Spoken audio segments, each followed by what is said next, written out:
Hey folks, it's Jeremy Kirkland. You're listening to Blammo. How are we doing? Happy Monday. Congrats on your World Cup victory, Spain. Wow, pretty crazy. Definitely was biting my fingernails off. I mean, it was like, come on, somebody score. It was just intense. But if you were rooting for Spain, congrats. If you were rooting for Argentina, I'm so sorry. Look, for me, I'm just bummed Cape Verde, man. That's who I wanted. I wanted them to take it all. But dang, it's all right. Football, soccer, whatever you want to call it, it brings everyone together. It really does, and it was cool. It was just cool to see all these people whom you kind of never thought cared about anything, and all of a sudden we're talking about strikers. Anyway, very, very excited to be here with you all today. Big episode.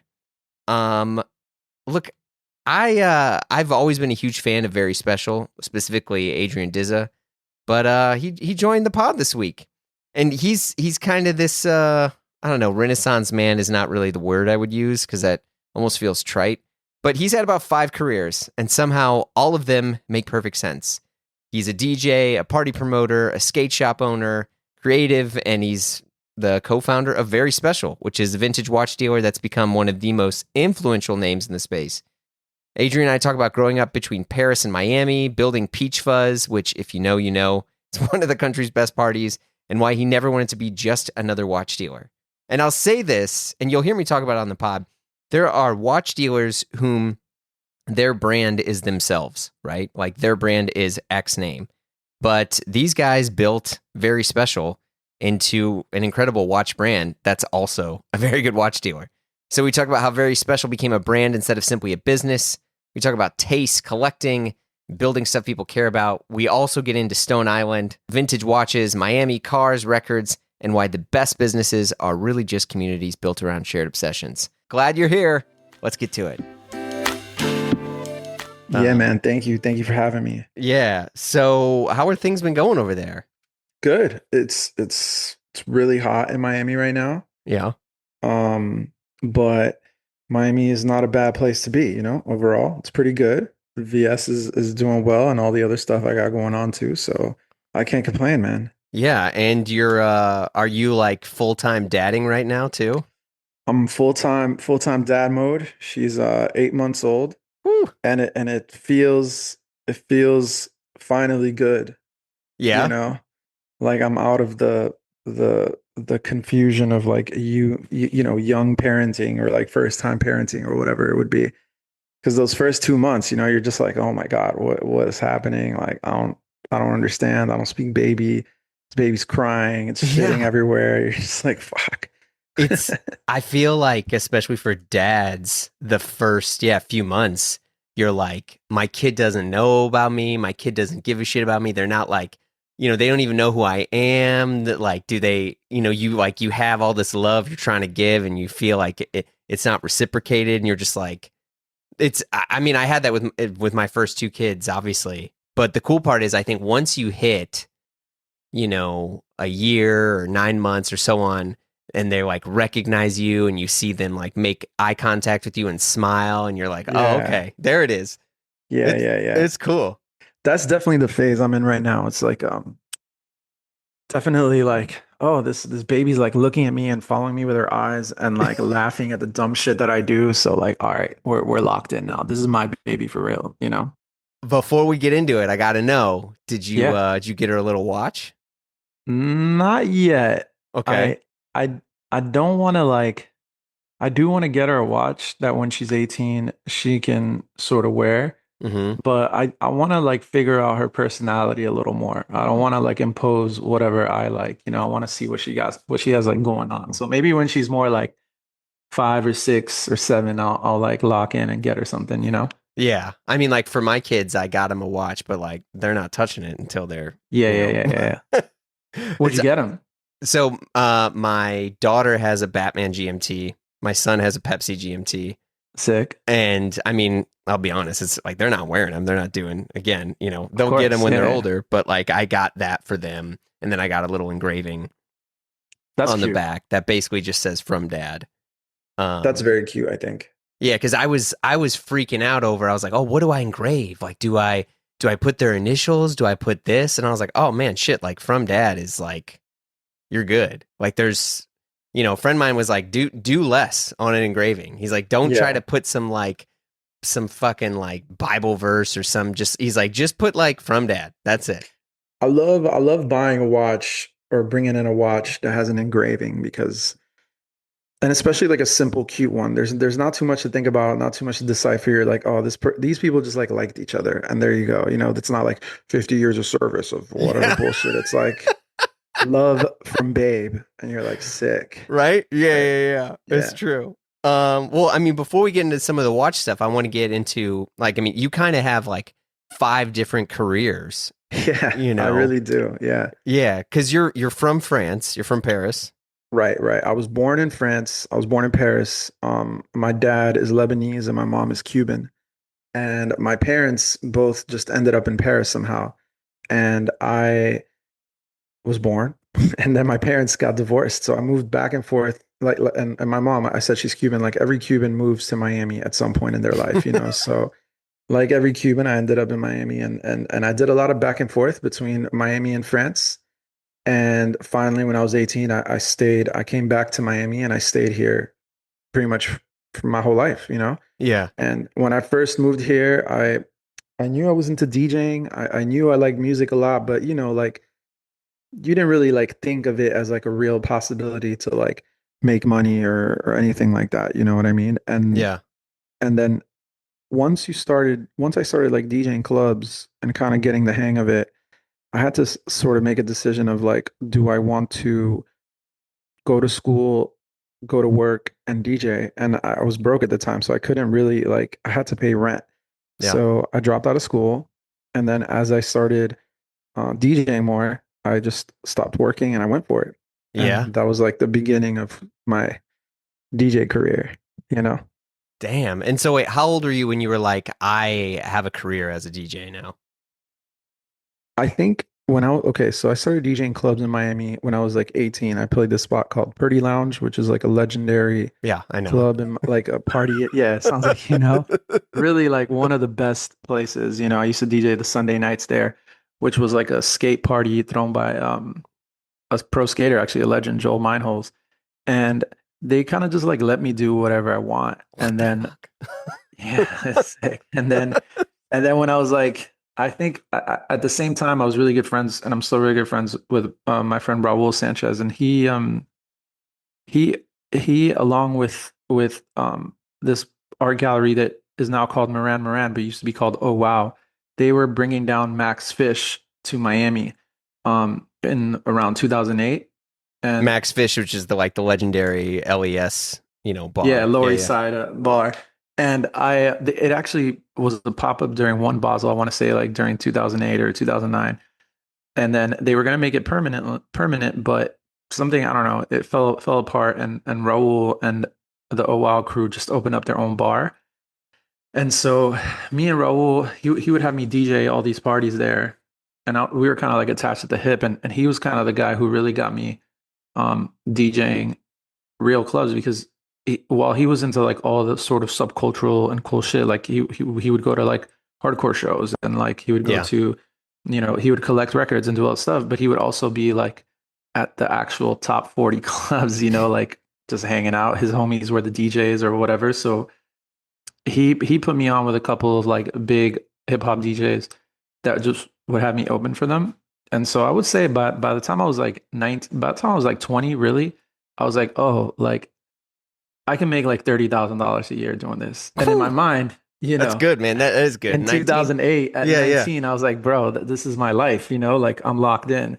And then, over the years, I was like, oh, wait, I can make a lot more just like doing this, and I started DJing clubs in Miami, clubs in New York, clubs in LA, clubs in Vegas, like clubs kind of everywhere.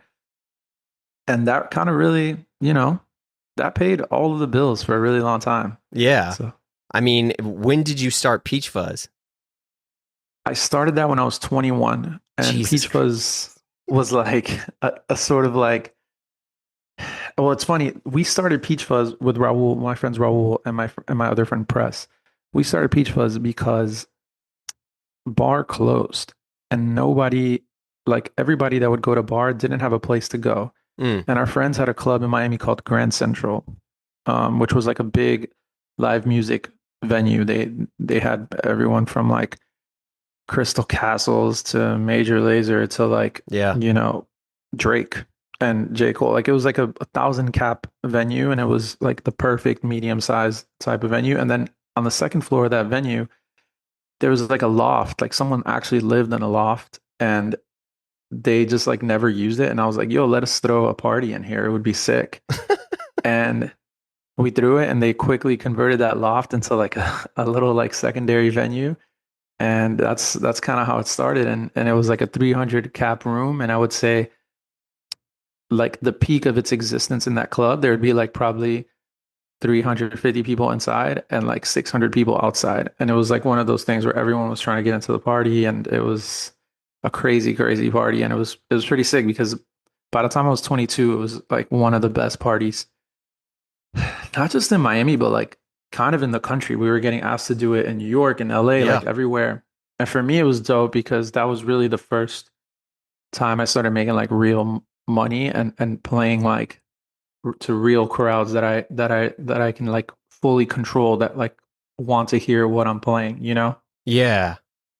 Yeah. I mean, because like, did you feel like you had good taste at that time? I mean, because I think a lot of DJs, because I remember like Girl Talk. Oh yeah, yeah, yeah, yeah, the mashup DJ. Yeah, yeah, who would just like mash all, because I feel like you also popped off at the time where I feel like DJs started to get taken seriously as artists and not as like a dude who pressed buttons, because I right around, 2008 and onwards, I mean, that was, yeah, like you had people like Girl Talk and you had like people really respected DJs at that time and now ever since. But You know what's interesting is like yeah, I think in the 80s and 90s and early 2000s there was so many respected legendary DJs, you know? mm, And then I think the 2000s sort of muddied the waters a little bit with the and like with the entry of technology and things like Serato yeah, and iPod DJs and whatever. yeah, yeah, But I think ultimately people want to party, you know? And the only way to really like know if a DJ is good or not is just like throw him or her or them in the party and yeah. like see what they do, you know? And I think there's always been like an underlying respect for like the local quote unquote blue collar DJ. And that was very much like what I was. And that I think for me was like, I never even thought to be an artist and I never even cared to be one. I just love DJing. You know what I mean? Like I love playing records and playing songs and stuff. So I feel like I never really cared if people respected me.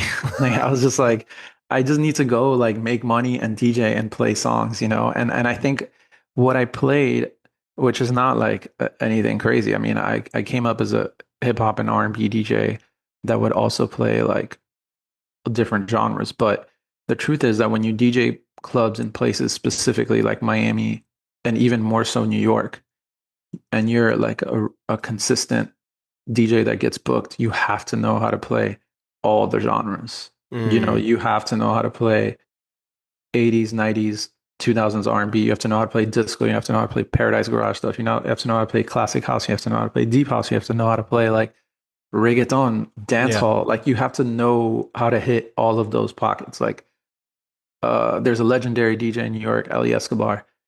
He can play any single genre. Does he want to or have to? No, but if you put him if you like, put the fire under his feet or whatever, he could pull out any set out of his ass. And I think to me that was like what I always aspired to be and do, that type of DJ. And that's what I was like pushing, That's what I was doing to make my money.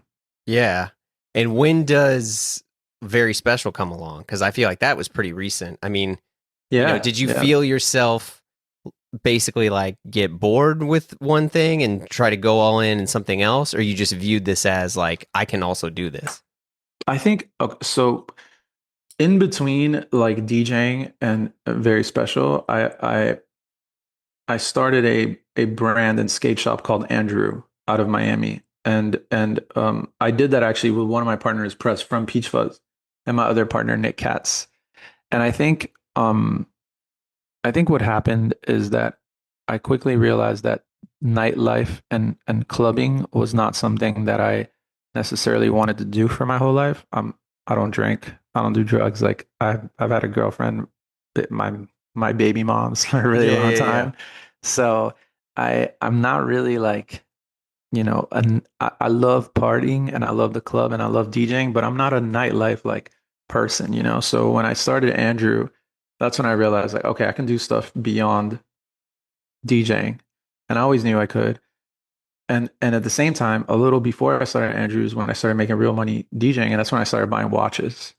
And so my first watch I think I bought in 2013 and 2012, 2013 type era.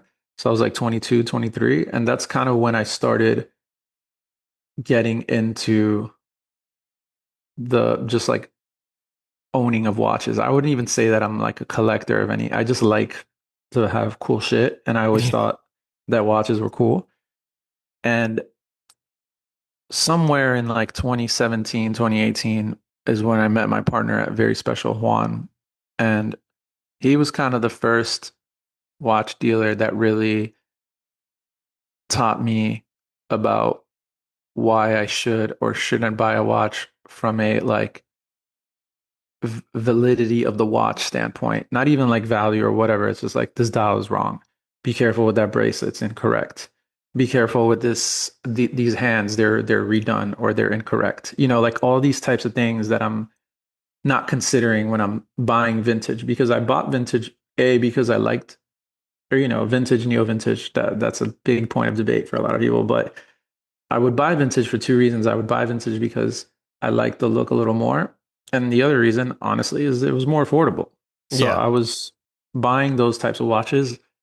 And after like two or three purchases, I realized like you can't just be buying these watches because you can really quickly buy something incorrect or kind of get lost in the sauce of like what you're supposed to be buying versus not supposed to be buying. And it doesn't come down to just like the look and appeal of the watch. So Juan was like really the first person who kind of put me onto that, you know? Yeah. And Juan and I got closer and all my friends that were into watches, I would link them with Juan and somewhere like along the line, you know, we realized, hey, like maybe there's something here, you know, and maybe we should do something. And that's kind of how VS started. And the main person I connected Juan to was our other partner, Mike Tran, and he's the head of design and collabs at Supreme. Or he's head of design. I don't know. I don't want to know exactly. Yeah. We won't quote you on his exact They're title, but very he's up there at ambiguous Supreme. over there. But Yeah. he's been at Supreme for a long time, and he's like a legend. You know, I love Mike and him and our other friend Sage Alcester, who's a pro skater, rapper, all sorts of shit. We were in this group chat just going back and forth and ripping off watches, like riffing off watches and just like talking shit and buying stuff from Juan and buying stuff from other people. And that's kind of like the core of our company and how it came about. And eventually like we're like, fuck it, let's do this. And we started with $0, literally $0, just sourcing watches from people. And we grew it into kind of what it is now, which is we own a lot of inventory and we still source and we buy and sell and we do what we do, you know? Wait, hold on a second. Okay, before you send that DM or text that friend, I know what you're thinking.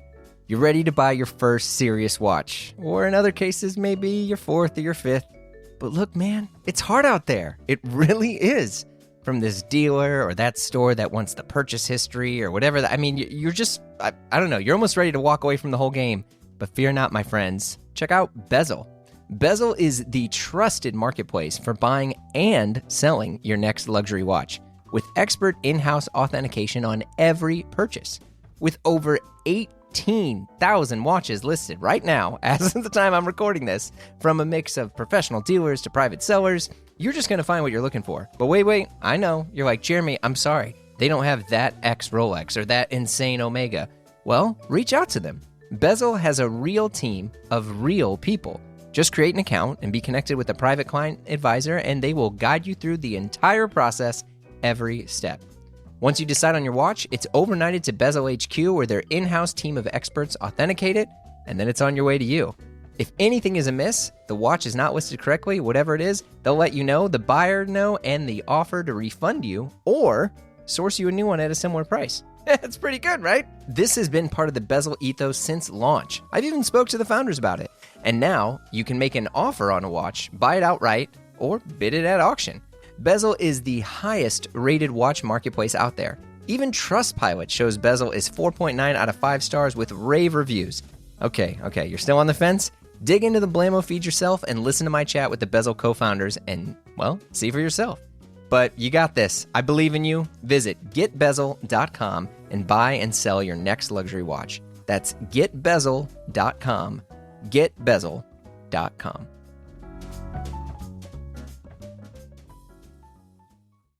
Yeah, but I feel like with VS, so for listeners, there's a lot of different like vintage watch sellers and watch dealers out there, but I feel like most of them, their brand is their identity. So like all love to Mike Nouveau, but Mike Nouveau is Mike Nouveau. Like you're buying from him, he's the brand.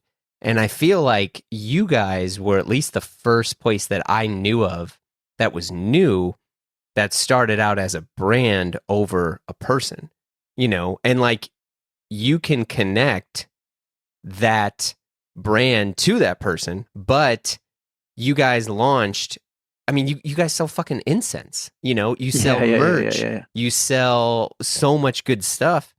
And I don't know whose idea that was, but I mean, for me is like the genius idea that really puts VS way out there because it's a brand that you're working with and that you're, you know, connecting to.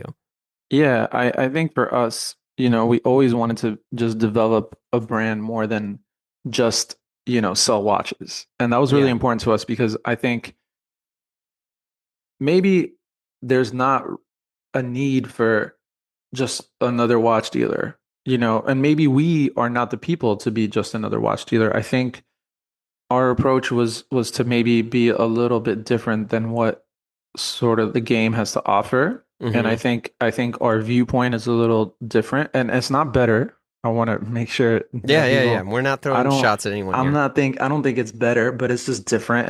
And in a way, like that comes with selling incense and making gear and doing collabs with Jean Rousseau or whoever else, and doing sort of like product launches that maybe people are not really doing in the space. Mm-hmm. And I think that was always our ethos. Like when we started the company, we always were looking to build a brand beyond just being watch dealers. And honestly, even with the name of the company, like right now we sell watches, but we could really sell anything. You know, like that's the move. We could sell a car. We could sell, you know, a bag. We could sell a piece of furniture. Like I think we wanted to be a reflection of our taste and sort of lifestyle. And I think watches is like very much a part of that. But we don't want to limit ourselves to that because we are like curious people. It's just really one of those things where it's like we want to have everything available to us because that's how we approach everything. You know, like I am a DJ who also started a skate brand, skate company, and who now is like a vintage watch dealer. Like whatever, you know, it's just I like to do things as things come to me, and I think everyone that's involved in our crew is like that as well. So that's how, that I would say is how we differentiate ourselves from the rest. Yeah, I mean, because I feel like for a lot of people, before they were even buying like a VS watch from you guys, you guys made this hat, which was every logo superimposed upon itself. And I noticed that was a great hat. Yeah, it's a fucking banging hat, and the hat's not available anymore. We got in trouble. All good, man. All good, but trouble. I mean, personally, I love that hat. That was one of the coolest hats. But sometimes, you know, in streetwear or in skatewear, you get a cease and desist. Sometimes you're just like, fuck you, I'm still gonna do it. Yeah. But in this space, we decided to be a little more careful. We got a cease and desist from an unnamed brand I won't mention. No, no And worries. we just decided, you know what, this is not worth, the juice is not worth the squeeze. So, but I will say that that's the type of thing that I think we want to keep doing. You Yeah. know, we want to keep um selling items that kind of push a little bit the edge of what this world was is used to being and doing, you know. Yeah, because I feel like still for me, like that's where I look at it as like you guys are essentially marketing geniuses. And I'm like, do you think you'd be able to be at the position you're at now if it wasn't this sort of, fucking Algonquin roundtable of dudes from different paths who have very distinguished tastes, whom, all lean on each other to make something special? I mean, look, there are DJs I know who started to get into watch sales and they're selling franken crap. Like I Yeah. know some of those people. It's not Mike Nouveau for listening to no, no. Like Nah, we're all Mike is a Mike legend. is the OG. We love He's that doing his dude. thing. He's doing Yeah, his yeah, yeah. thing. But like there's a couple people I know who are like, "Oh, I'm getting into this." And they just crashed and burned. And I feel like you guys also recognized that your taste too is really what sets you guys apart. Bro, it's really not easy too. No, it is not. Like Yeah, and I that's why I'm like, think this is crazy. I think our previous experience of being involved in companies and working with companies and just like kind of you understand that like there are ebbs and flows in your company. I mean, when we first started VS, we were sourcing watches then that I'm not going to say nobody, but people weren't really like paying attention to them. We first started sourcing, for example, the bamboo.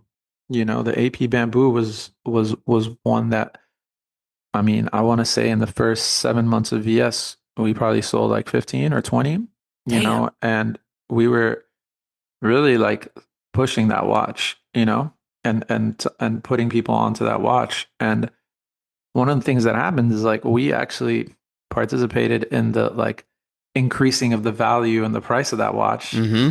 And we honestly priced ourselves out on that watch. Like we like I said, we started with $0. So by the time that we were maybe making enough money through sourcing and this and that, we were like, oh shit, that watch is too expensive for us now. Like, what is how do we pivot? And it's not, we weren't just like a one watch company, but No. watches like that. When we first started VS, bamboos, Patek ellipses, AP ellipses, like those types of watches, integrated bracelet watches, they were all melt value, like 5, 6, 7 grand watches. And they're just not like that anymore. So our I feel like through, and I don't want to sound pompous about it, but through our taste or maybe like our just inclination on what's going on in the streets, I think is super important too. Like what people are wearing, how people are dressing, where is trends headed to. We're able to like pivot and adapt and offer different stuff. The other kind of cool thing about us is like we have Juan, who's been a watch dealer for 13, 14, 15 years, however long. And he's like a real horology head, like he really loves watches in a way. And his perspective for watches is so different from Mike and I's, is actually closer to Sage's. But that is really important in this moment because, for example, right now, independents are super hot and Very. very like heady, techie, nerdy watches are like having a moment. And it's like, Juan, this is your time, like this is your time to shine. And he's been doing like an amazing job finding alternative brands or maybe longest sons who are like not on our radar or something that is a Patek that really a Calatrava that we weren't paying attention to. Like all these types of things is kind of where Juan's like excelling right now. And that's important because we priced ourselves out of some of these watches that we really like. And now we're able to eat in another way. And I'm sure the pendulum will swing and maybe, stainless steel is going to be hot in this coming year. So maybe we adapt or we do this or, it's just, everything is evolving and changing, but like I feel like because of our crew and our taste and our ability to like see beyond just like a watch trend, we're able to maybe be early on some stuff. Yeah, I mean, you said price yourselves out. Like, is there a certain threshold that you feel like makes a VS watch? It's not so much about like what we actually have in our account to buy. Like we can kind of buy anything, but it's Yeah, more so like, do I feel comfortable selling a friend or a customer a watch at this price point? right. Okay, understood. And I think that is sort of where I see I look at value, I think, and Juan does a really good job looking at value. I Yeah, think a bamboo at just a regular AP bamboo, right? Like not even the moon phase or regular size, not the small one or whatever. yeah, Gold at 8 to 15,000 is great. I think at 25, 30,000, I have to then, I feel like it's my job to be like, hey, but you're buying this at your own risk. mm-hmm. Like I don't know if this is a 30,000 watch. Maybe the market makes it that way, and maybe it is, and that's the new floor. I But mean, I feel like a lot of our customers are our friends and family or people that we know or people that we know. I don't want them to come back to me in 2 years and be like, hey, I want to buy this watch and the market has tanked on this watch. And it's like, I lost a yeah. customer. I lost a relationship. Well, I mean, just for the record, as of recording it this time in the middle of July, an AP Bamboo Day Date is going for $200,000. The moon phase one, right? The moon phase. Yeah. Yeah, So just, I mean, I which personally, is crazy. I will say this. I will say that that is an exceedingly rare watch. It People is. didn't realize just how rare that watch is. Yeah. We were definitely selling that watch for a lot cheaper, but I do think that the moon phase bamboo is a very, very, very rare watch that some people, I mean, some dealers way more knowledgeable than me say it's very, very, very limited. I don't want to attach a number to it, but very Sure. limited. So I I don't want to like disrespect that market because that is, I think, the bamboo that is worth spending the money. Now, am I personally gonna spend 200 grand on that watch? No, but then again, there's not really that many watches I personally would spend 200 grand on because that's my brain doesn't function that way. You know what I mean? But that watch, I will say, is really, really rare. And it's pretty cool that we were able to sell four different ones. I mean, I think that's the big thing too, where it's like, for me as a person who's been in the watch world and adjacent to the watch world, you want to work with dealers who have, like, a real good dealer has a set margin and that's it. They're not Mhm. trying to do some sort of obscene flip on something. Mhm, Like, a mhm, real mhm. good dealer is like, look, this is what I need to make. I found it. You can trust me. You move on. If the watch grows in value, which most of the time it does, then you know to keep going back from that dealer because that dealer is not going to, wash you. And I think you guys set that self up for yourselves by being that type of person versus taking stuff, squatting it, looking for like, oh, I can make 100 grand off this thing. And it's like, sure, maybe, but like you set your own margin and you go. Mhm. Yeah, Juan has a big line that he always loves to remind me is like, we can't be a museum. Yeah. We're watch dealers. We have to sell watches. You don't want really want watches sitting around. So you need to price watches fairly and you need to be within the range of the market and you need to be honest. And I think we always try to offer watches at like an honest price point. Like for example, right now, a watch that we're really big on is the AP dual time Royal Oak, which is Great 36 watch. millimeters, comes in like a white dial, black dial, blue dial. I think that watch is like tremendous value for what it has to offer. Yeah. And I like to say that. Now, if the watch was 55,000, 60,000, would I say the same thing? I don't know. But right now, at that price point for what the watch has to Because they're offer, like it's a lot. 30-ish around, I think. Yeah, like honestly, anywhere between 27 to the 35 is the range, Yeah. like the fair range for that watch. I mean, some might be rarer. so they might be Right. worth a little more. But I guess the point is like at the end of the day, we try to like price things fairly and offer like a product we're down to buy watches, you know. So if we sell you a watch, we want to buy it back probably at some point, you know. Yeah. So yeah, that's like kind of like our logic, I mean, our it's a thought good move. process. Yeah. I have spent many a times buying a watch from someone only to own it for a bit and then try to trade up or something down the road. And Yeah. yeah, like I, it's good. I mean, there's definitely, you know, there's definitely people can deny it and pretend that they don't want to, but there is speculative thought and value to buying a watch for sure. And most of the times you try to buy a watch because you like it and you think it's cool. But sometimes you can't help but think of like, I think this is rare. This will be worth more. This will be that. This will be, it's just like human nature for everybody, unless they're, you know, multi-billionaire types. But even those people are buying watches, you know, that are so rare that they know is going to increase in value also. So it's just a matter of like it's like digging records, or it's like it's really watch collecting is literally just, or watch buying is just like buying any type of quote unquote rare good at just a Hmm. different price point.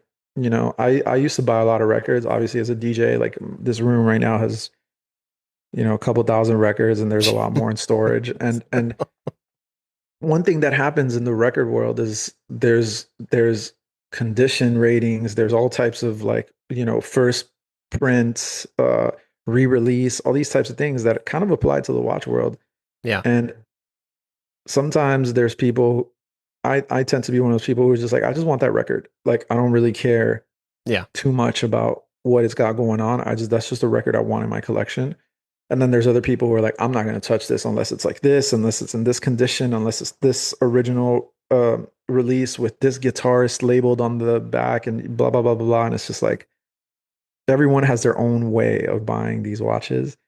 But no matter what, always pricing and speculation on pricing is somewhat of a, you know, somewhat of a logic, you Yeah, I know, mean, I get it. consideration.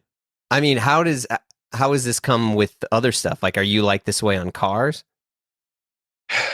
I'm actually the worst car buyer of all time. Like, What's up? Welcome to the show. yeah, I listen. My brain, it does not function. You know, 5 years down the line. I like if I want a car, I sort of will just go and buy it and deal with it, and Yeah, that's man. horrible because you know, I end up spending so much money on maintenance and this and that. But, you know, I really want the green G with brown interior. That's what I got. And it came with issues and now I'm dealing with it. But that's all right, you know? What do you got? You got some Uh, headaches too? no, I mean, I don't have anything cool. I mean, my thing is any extra money I've ever gotten, I always throw into watches because at Mm, least for me, it's easier to understand. I know enough people to get shit fixed.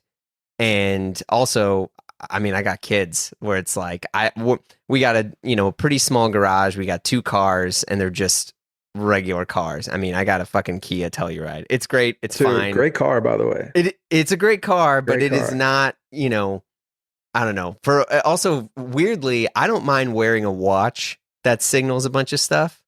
But just coming from a kid who was on like food stamps and stuff at different times, in my Mhm. head, I'm like, well, I live in this neighborhood.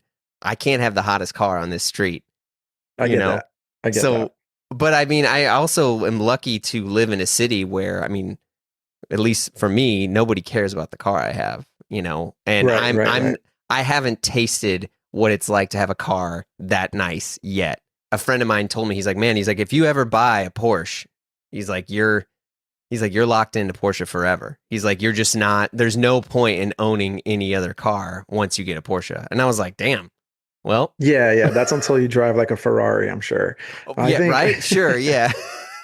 You know, I think I'm lucky that I'm in Miami and like my car would probably be considered like an old piece of shit. A G Wagon So in Miami?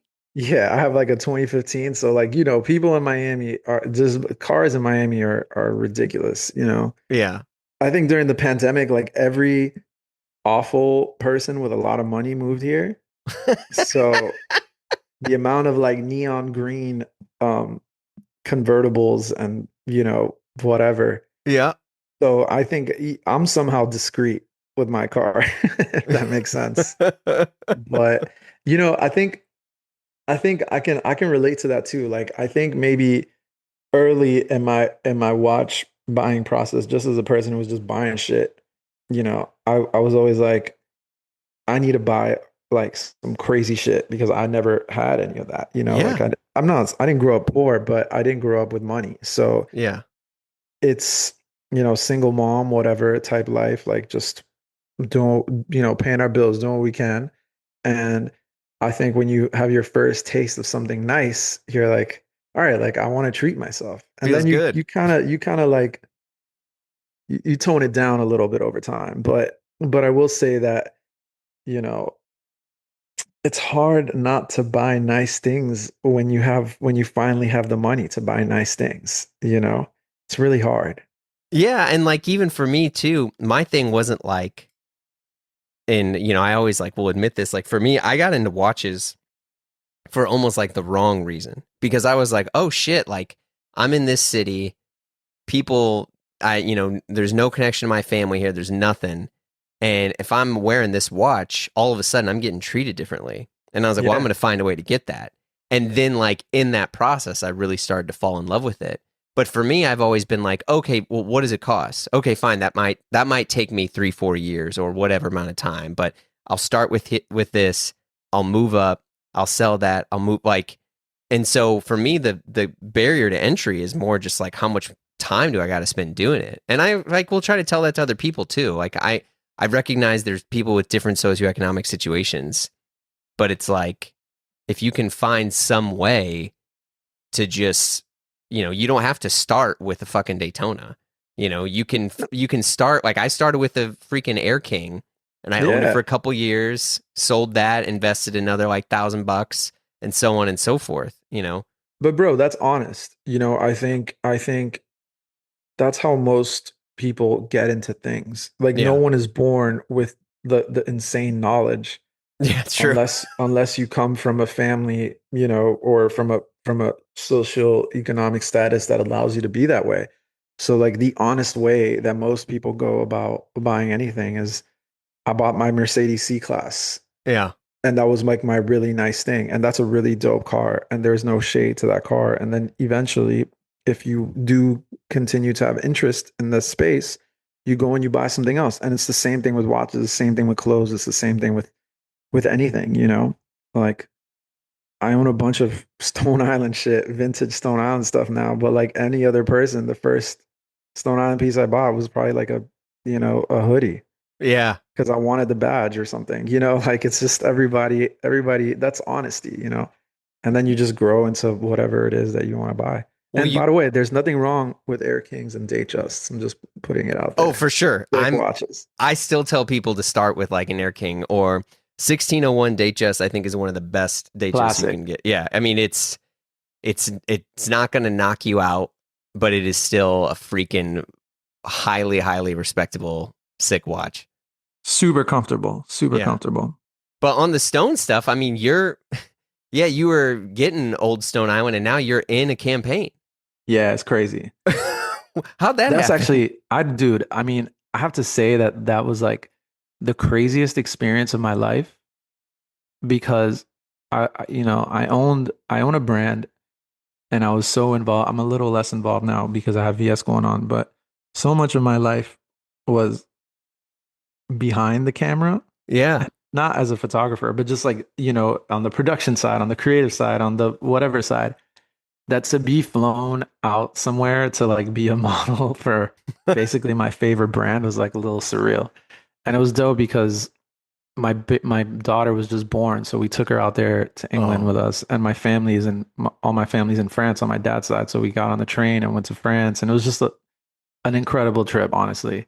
And but I got shot by David Sims. That's fucking legendary. Crazy.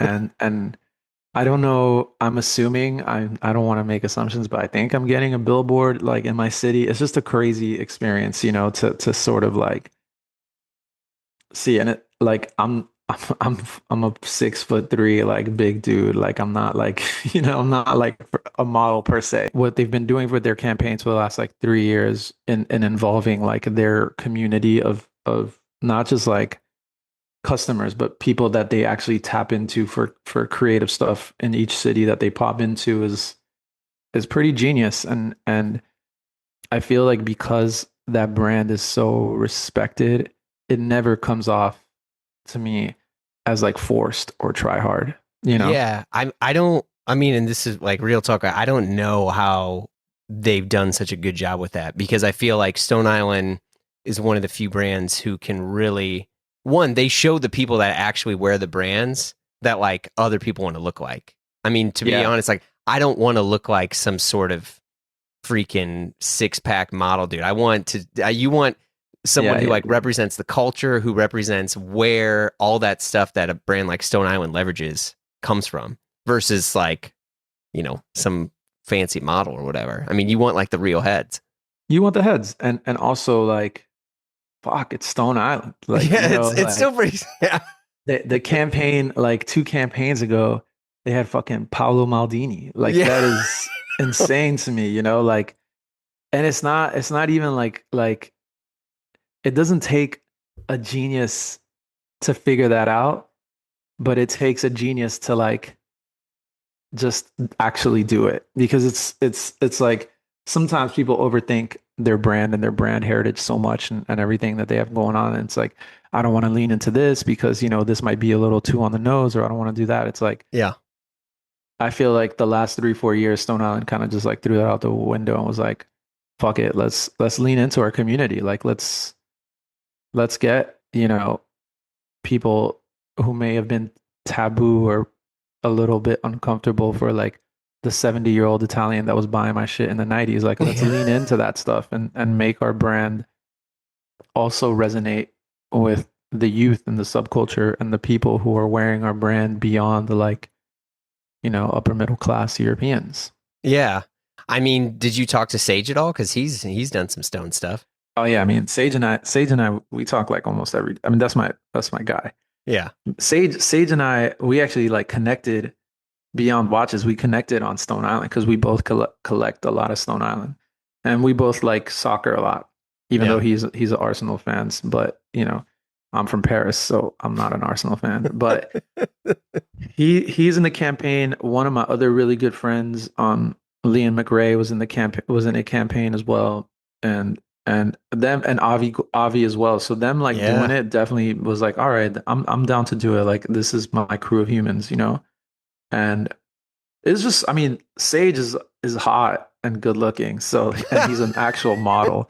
So it makes sense for him, He should be in every campaign. Everything looks good on Sage. But like, I feel it's funny because you mentioned like collecting vintage Stone Island. Like, I've been slowly getting more into that. Where I Mhm. was in Paris not too long ago, and I went to that store, Metallic Curtain.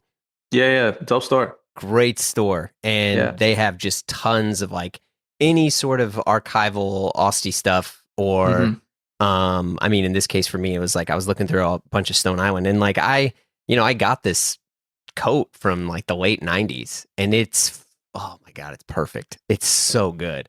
And I'm like, it's 105 degrees, but I'm still buying a coat. Yo, I mean, dude, I live in Miami. Like, I wear my Stone Island. It's ridiculous that I wear my Stone Island. It's like 1,000 degrees outside every day, but like, how else am I gonna, when else am I gonna wear this jacket? Like, I have to wear it. You hit the road and you go to someplace cold. You know? Fuck it. At 90 degrees, I'm still gonna wear it. So I feel you. I think the cool thing about, for me, like, to be completely honest, I'd rather find like brand allegiance Yeah, and just pick one brand than to like explore beyond those brands because then it's just too complicated for me. Like I don't, if I like, sort of outerwear and heritage brands, I don't want to go down the rabbit hole of like wearing 90 different brands and like it's I true. don't have that much time in my brain. And I'm also like the truth is I like certain looks, but at the end of the day, like I'm wearing sweatpants and Air Forces and like a white t-shirt 90% of the time because I'm in Miami. Like it's just, I- and I'm like half Cuban, half Lebanese dude. Like I like gold and I like flashy things. So like there's just a certain look to that I have like to me and a certain like energy that I've got going on that might not be compatible with like wearing certain things. Yeah, sure, sure. But I love that Stone Island, even though it was not intended to be worn that way, is a brand that I can just throw on and it complements the rest of what I got going on because I'll just size up and wear things a little baggier. It's true. Like I feel like I'm hitting that age now where I like new brands and I like checking out new brands, but what I Hmm. actually buy is not always new brands. Like I'm like, okay, there's these 4 or 5 brands. I like Engineer Garments. I like Stone. I like Old Hmm. Levi's. Like I'm kind of good. Like Yeah. I mean, there's other stuff out there. Look, I love A Press, but even then, you're like, shit, the sizing is all over the map. Sometimes I'm not always sure. I don't want to deal with this. Do I got to proxy this? I'm not, and you're just like, this already works. Like we're I good. think I think what's happened to me is also things got really expensive. And and and Yeah, I dude. will say like before I was like, wow, I could buy this brand and it's somewhat similar quality to these Gucci loafers or Sure. these Prada, leather, whatever, right? Whatever it may be. And I'd be like, cool, that was $200 and that would have been like $1,500 at Prada. But Yeah. now things are like $900. And you're just like, wait, I can just spend a little more. And like, it's not like I'm a brand whore or anything, but No, like no. there is like Just get the source. Yeah. there's just, yeah, exactly. There's a obvious difference in quality even, you know, between unfortunately like the GOAT brands and then the sort of like lesser brands. So yeah, I like my friend Chris saw a brand called Hanover, I'm pretty sure. I like what he's doing, but I still haven't found something that I could wear because I'm a Yeah. big dude. So like I don't really know like, but I'm always looking around, but I'm just like, yeah, at the end of the day, like I love that Stone makes it easy for me to buy what I Yeah. want to buy. I don't really have to think too hard. And like I said, I'm a Lebanese Cuban dude from France that lives in Miami. Like I don't mind wearing the badge. Yeah, dude, Like get the I don't like badge then. showing the yeah, I don't like I don't mind showing off the brand a little. So um, so in almost every photo of you from the past year or two, you have your signature Florida Marlins hat. yeah, yeah, it's on right now. Yeah, I know. Yeah. Talk to me about that. Um, I mean, to be honest, I love sports, Yeah. but I also love a new era fitted, and I feel like it's the only Miami sort of logo that I could wear that doesn't feel like I'm wearing a fucking cartoon or something. And I nobody wants to see me without a hat, so it's like at the end of the day, I've worn a hat probably like like since I was like 14 or 15. Yeah. It's gonna sound crazy. Like I don't know. I just always had a hat on my head. So I love the Marlins. Marlins are actually really hot right now. I don't know if They you're into are. baseball, but Yeah, dude. we're doing pretty well, which is like a rare thing. But I love a fitted hat. I love a fitted hat. Actually, there's a basketball team in Paris called Paris Basketball. Boring name, but that's their name. And they made a really dope. They made a really dope fitted with their logo with Pablo's T-shirt factory. I think he just helped them, whatever. But anyway, that was a dope hat. But someone stole it from me while I was playing soccer. So now I'm just back to my Marlins fitted.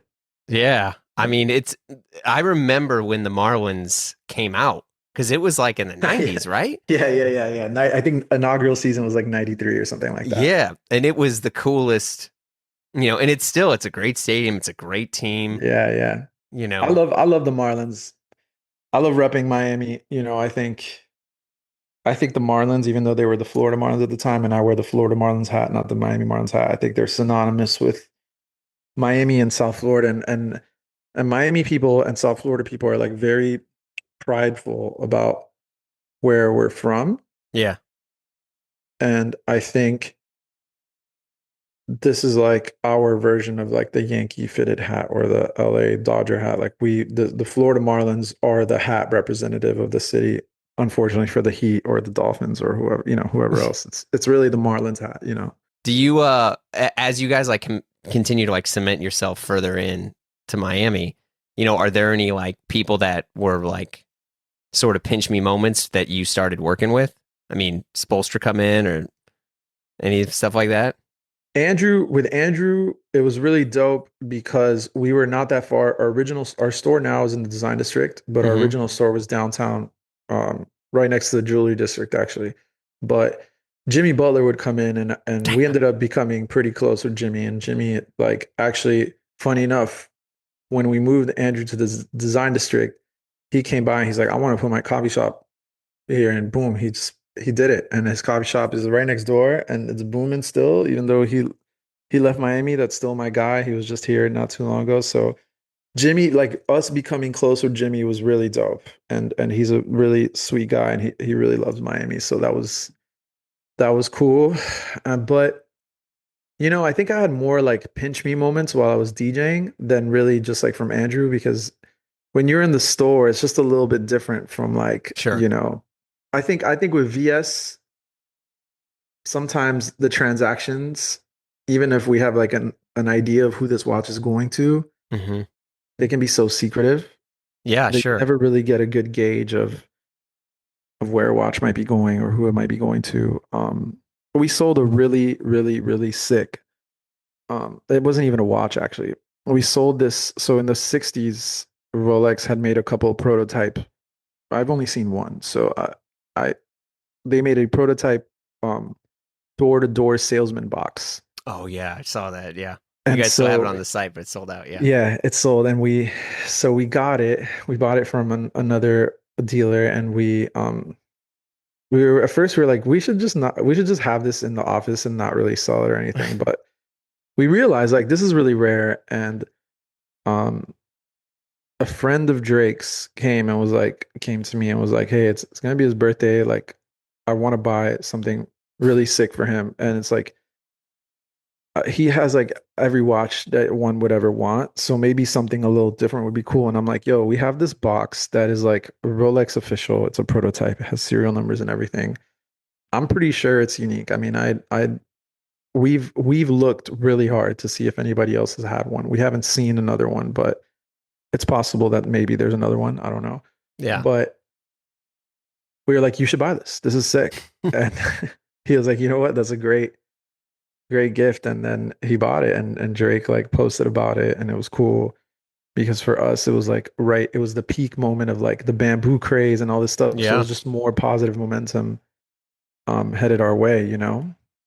As far as Andrew goes, we never actually officially like collab with Virgil, but he was a very big supporter of ours from the get. He was like a good friend of mine through DJing Mm-hmm. and just the years of just dealing with him. And that was it was always cool to like the cool thing about Andrew is people were really stoked on us and still are because there's just not that much going on in Miami that does this. And we were always like pretty true to what we do, and our skate team and everybody was just cool. We're just like fun, cool guys.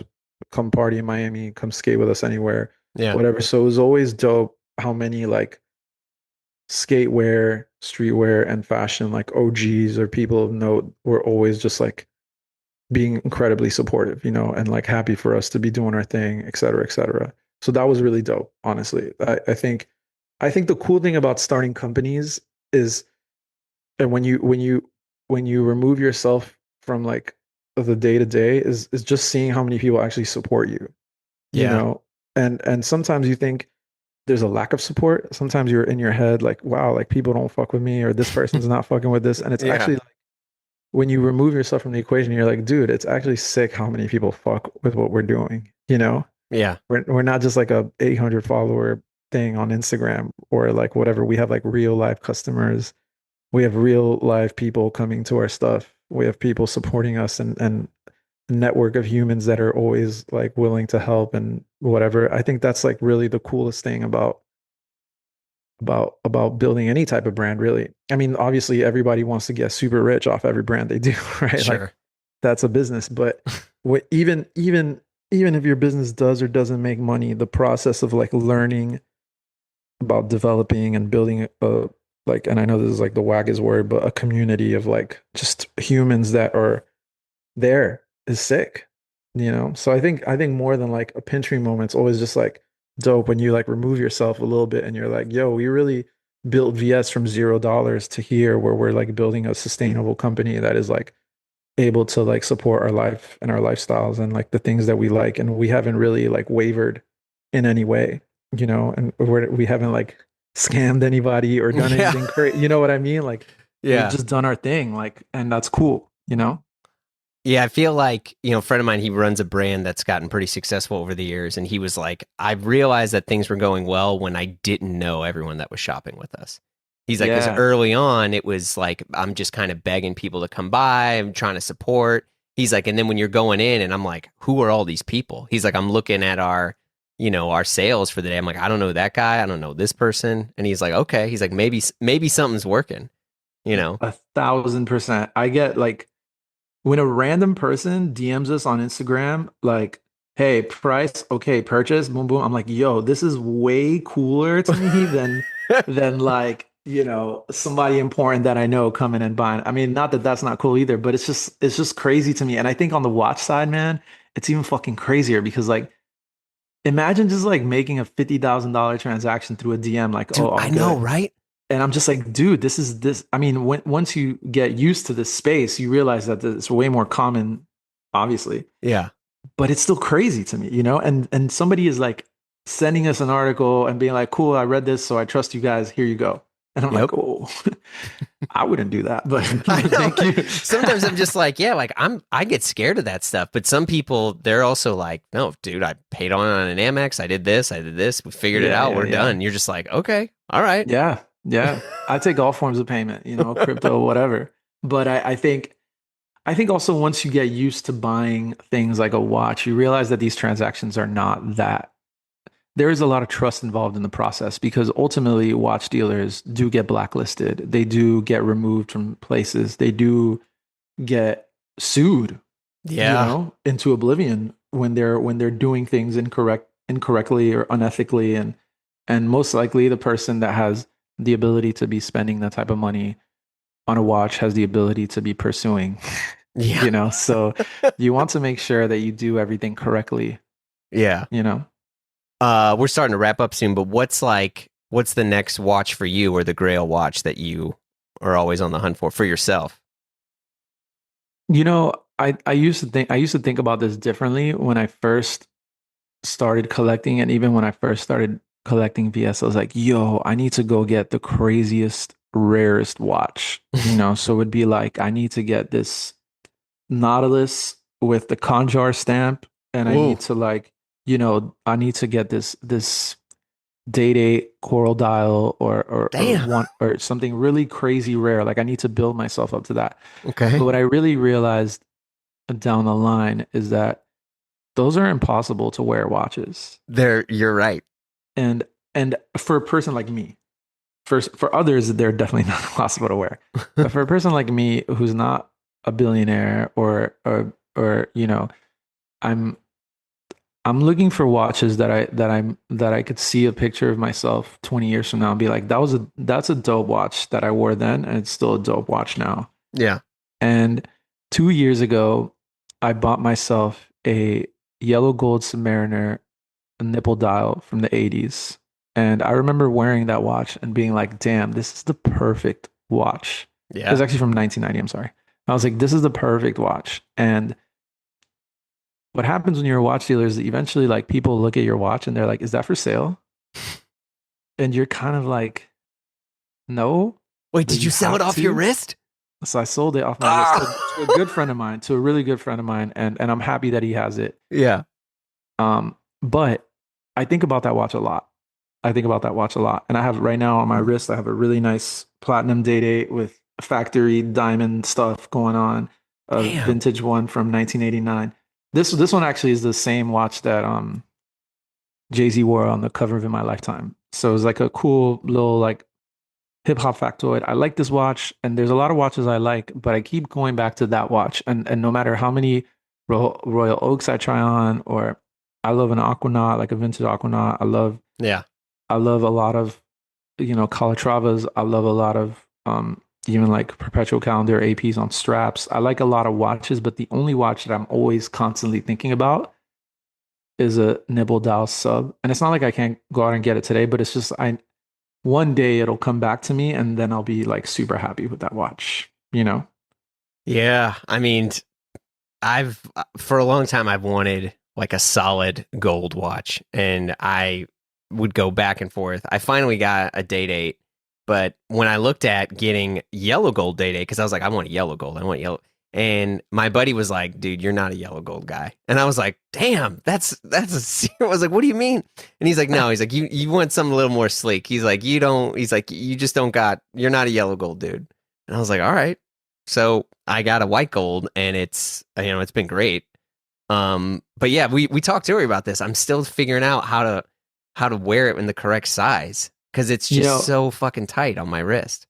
You got to just link up, man, and let it droop a little. Yeah. You know, I feel like when I look at photos of people wearing Day-Dates in the 60s, 70s, and 80s, it's a lot of like older men playing golf or doing whatever, and they're just that shit is sagging. Yeah, it's true. On their wrist, it's just hanging out there, and so I feel like if you're already buying it vintage or neo vintage, yeah, condition is like a thing that matters, but ultimately, like the comfort of the watch is what matters the most. And I do think that the President bracelet is the best bracelet ever made for a watch. It is. So just, get the extra link, man, and let it hang. But a part of me is, a friend of mine was like, dude, don't stop fucking caring. And he's like, nobody is gonna, he's like, nobody's agonizing, or nobody's gonna look at you and be like, that guy's got his watch on too tight or too loose. He's like, you're the only person that cares.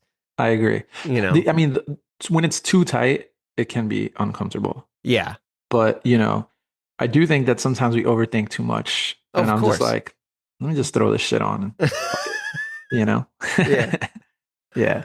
All right. Well, Adrian, thank you so much for being on. Thank you, man. Huge pleasure talking to you. Yeah, man. This was really dope. Thank you for having me. This is sick. All right. Cheers, man. Bye. Yeah, man. No doubt.